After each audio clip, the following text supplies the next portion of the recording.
I want to be able to show you examples and then teach you the logic that was utilized in it, not like I've done in the past, or I've taught many things theoretically. Say, okay, here's conceptually, this is what you do, da, da, da. And then people go out there and they can't do it themselves, so they assume, oh, it doesn't work. Wrong. You can't make it work. I wouldn't waste my time putting it into rules and presentations if it wasn't logical and if I couldn't do it.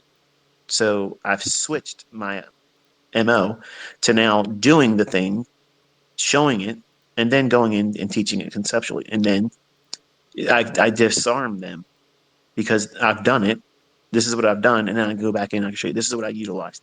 And then you can take that logic and go into back testing and see it exists, not just in that example, but it exists in many other examples. And it might become your model. But you decide that. I don't decide that. And it's very difficult to be a mentor because I want to be the guy that make it easy for all of you. Here's the one hit wonder. This is it. This is all you have to do. Do this. And you'll be able to make money all the time and not lose any money. And that would be great. And I wouldn't monetize it. I would give it away for free. I promise. I swear to God Almighty, if I had one thing that simply worked one way, only had to do this one thing, it would be given to you for free by me. But practically, that doesn't exist. Realistically, it can't be obtained because all of us have our own individual quirky characteristics, their own personality, and you have character flaws. All of us do. And you have to limit your exposure to these markets because they're Rorschachs, they're ink blots. You're going to see what you want them to show you. You're going to read into these candlesticks whatever you want to see happen.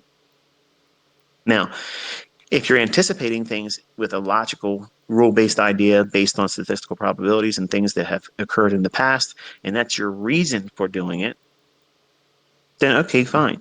Then I agree with you looking at that ink blot that these characters line up in forms of candlesticks. We see a narrative in there versus, well, if it does this, then I'll do that. That's reacting. We're not reacting to price. We're anticipating it. So in New York session, whether you're a Forex trader trading between 7 o'clock and 10 o'clock in the morning, New York local time, or if you're an index trader trading anywhere between, as early as 7 o'clock in the morning, all the way up to 11 o'clock. You don't want to take any new setups after 11. Unless, now here's the caveat now, unless your model is the trade in the lunch hour, which takes much more experience. In the beginning, I don't want you to try to do that because you probably don't know very well where liquidity would be resting, how it would work against the range that's already formed for that particular day. You wouldn't know what liquidity pool to aim for, what specific low. And if you think about it, when I do trades, well, look at what happened on Thursday. I did it real time. I said, okay, I'm taking 3 of the remaining 6 contracts off because now we're 50-50. Would you have known enough to do that? Chances are probably not. But I left 3 contracts on in the event that I, as the analyst, I, as the trader listening to the analyst in me, was incorrect. So if it was to go lower, I still had 3 on, but I didn't have the 6 on that I had on. I had 9 contracts short, took partials below an old low on a limit, then 3 off because it didn't continue, and left 3 on with a stop that would, if it got stopped out, it was in the black. It wouldn't be a losing trade. It would be a missed opportunity on the final balance. Lunch trading's like that. It takes experience. And sometimes I'll get that lunch hour wrong, which is why I don't do a lot of it. But when it's really obvious, when it's really, really obvious, I share it with you. And you see people say, you told us not to teach, you're teaching us not to trade in the lunch hour, and here you're trading the lunch hour. I'm the teacher. I'm teaching you when I can do it, when I'm comfortable doing it. It might be a model for some of you. And you disregard everything else out there. And that sounds crazy, but I'm making an allowance for who you are as a person. You don't know what you don't know yet. You don't know what impact certain things are going to be for you as a student. You don't know what it's going to be like when you find your model. It's going to be something completely diametrically opposed to what you thought trading was all about. You find your profitable model and you're consistently finding setups, and you're going to look back and say, I didn't know anything. Look what I'm able to do. And this is what I'm doing. This is all I have to do. If I just live and bloom right where I'm planted, I'll do whatever I need to do monetized in the future on these ideas. And then you let money management do the heavy lifting after that. Because if you can find 5 handles consistently, every setup that you look for, if you just find 5 handles that nets you that minimum, you don't need to do any more than that. You literally can carve out independent wealth. And that is defined by however you want to define it. Whatever dollar amount, given enough time, compound interest will allow you to get there. But you can't do that if you're jumping around trading in the New York session, London session, afternoon session, PM session. You're just trying to get in there and do everything.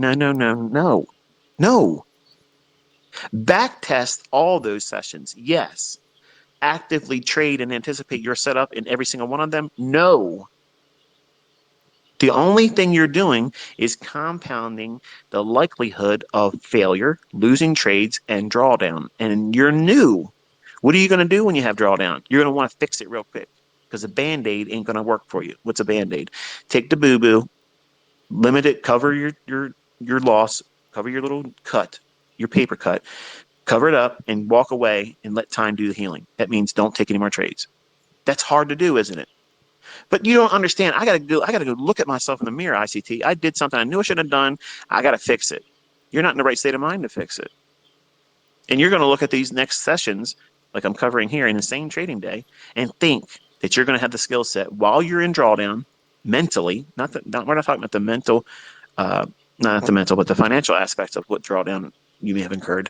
You're in mental drawdown. You're now a dangerous wild animal. And you're going to turn yourself loose to your money, to your account. A caged animal, a cornered animal, poked and prodded, now made aggressive. That's what you are. You're aggressively trying to take back what somebody or something or the market took from you when you did it to yourself. The Band-Aid approach is the right way. Limit it, stop the bleeding, come back when you're ready to do it again, but not the same session. That's how a brand new trader should do it. Not, I got to fix it right now. No, you don't. Who said you had to? You, the wounded animal, saying that. You're home. You're safe. You're in a position where you can't lose any more money. You are out of the market. You've been stopped out or squeezed out. You're done. The damage is done. Stop the bleeding, put a Band-Aid on it, and come back when it heals. Put one sleep between your drawdown and your next trade. Use that as a rule-based idea. Let yourself go to bed and sleep a whole night before you take another trade. It's hard, but you desensitize yourself. I'm sorry. I go on these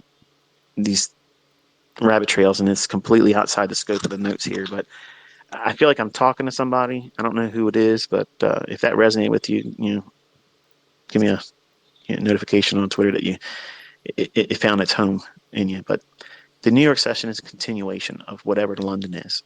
So if London was going down and it has not reached your higher time frame daily or weekly objective, we expect some measure of short-term retracement and then continuation in the New York session until the higher time frame weekly or daily objective that we would be reaching for as a draw on liquidity, the target.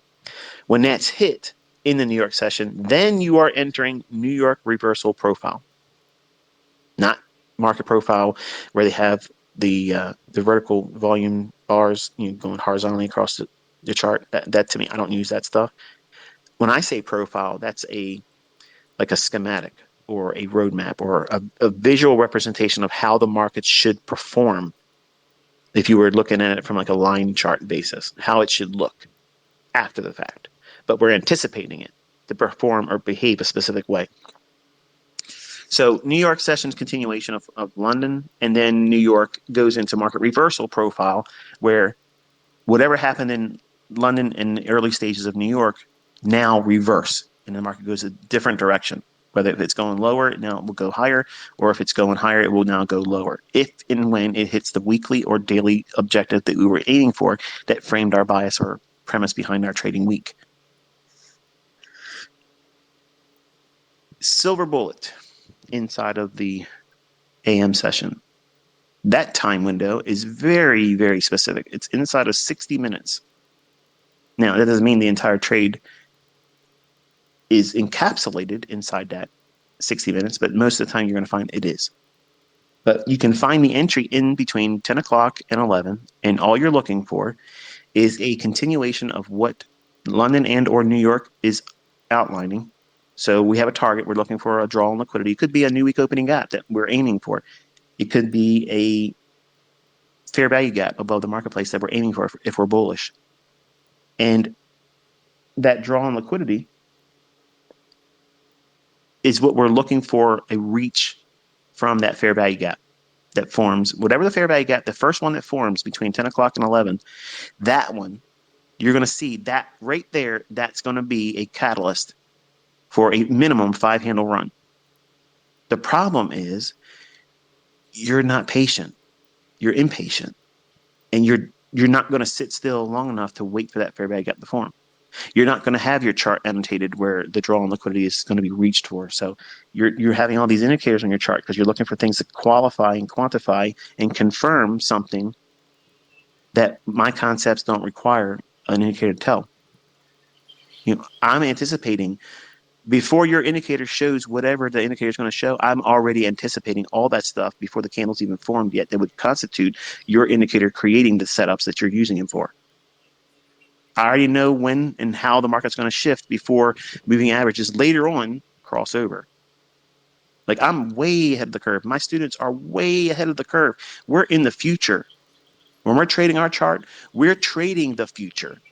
We're entering on a future move that we have a statistical probability that is going to likely form and go to a specific price level by a specific time. And everybody else is waiting for their indicators to talk to them. I'm sorry, I'm tone deaf to indicators. I don't have any interest in them. If you find value in that, that's fine. But I'm not teaching indicators. I'm teaching independence from everything else except for open, high, low, and close and time.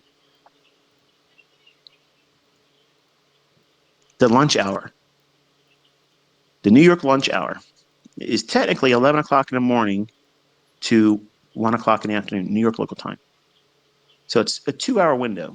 And the reason why is back in the days where we had open outcry and electronic trading hadn't really taken off yet, sometimes if the morning session had a really nice move, guys would go grab a bite to eat because they felt like that we would have a very busy afternoon session. So they want to go early, beat the lunch rush to whatever it is, they would go and run and get their lunch. Sometimes they would eat at their desk.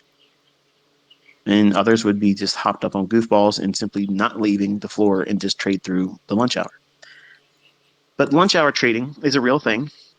And the algorithm operates on that mechanism of reversing back to whatever the session in the morning stops, wherever they're at, whether they're bull stops or not bull stops, buy stops or bear stops, sell stops or buy stops rather, buy side or sell side. And as an example, let's assume that we've watched the market go higher in London, and then we had a continuation in New York. And whatever the target is that we had for our weekly chart or our daily chart has yet to be reached. So we're still below it. Your expectation for the lunch hour between 11 o'clock and 1 is you want to go through and look for where a relative equal low or a 15-minute low is, because that's exactly where the algorithm is going to go. Don't take my word for what I just said. Don't just say, because ICT said it, I believe it. No, go back and look through your charts and you will see what I just said is algorithmically proven to you.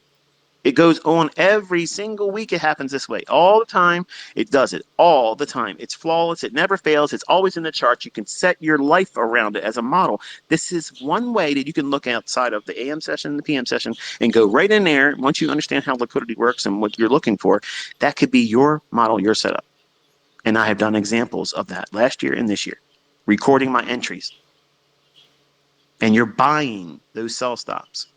As it runs underneath it, you're buying it. What makes it better? If there's a fair value gap or a volume imbalance just underneath that low, that right there is a unicorn. Why is it going to go down there? Because it's going to pick up more orders to allow smart money It's not selling pressure. It's not a lack of buyers that lets the market drop. That's all the BS that's told to you in books and other authors and people out there that say, I've been in the industry.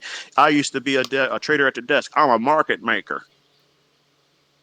No, you're a trader with a religion. You were a dealer. They called a market maker. I'm talking about the mechanism that is the market that was coded and brought to us as a price engine that causes the fluctuations in price. And then you chase it. Other traders, they chase it. They go in there, buy and sell after it. It will use that human psychology to know that there will be trades printed at the levels they want. When the algorithm's running, it's not going to go to some random level. It always goes to something that I've taught you as a PD array. It's always like that. But yet you dismiss it as it's buying and selling pressure. It's this. Elliott had a wave. It caught a wave. There was supply and demand, buying and selling pressure. It took it up there, down there, whatever. It was my harmonic platypus pattern. Something that, it takes more faith to believe in that than simply there's an algorithm that controls how far price will go. You have a belief and understanding there's a circuit breaker, right? The market goes down this much, they halt trading, and it has to be, a number of time. Interesting, isn't it? Time has to transpire, and the market needs to uptick before they'll let lower prices start. Well, what in the hell do you think that is? That's control measures. You think that they're going to let us, John Q. Public, Jane Q. Public, we're going to be able to wreck the markets and crash them if we want to collectively? Reddit folks thought that they were going to do that last year, didn't they? Woo! It didn't happen, did it? It did not happen. Sorry. But I told you that was not going to work. But they used them. They let them think that they were pumping it up. They bought it, and then they started selling it, distributing it when they were doing what? We're going to kill these market makers, and we're going to kill these fund managers, and we're going to put them out of business. That didn't happen. And they were laughing at all of you on Reddit. And I told you before it was going to happen.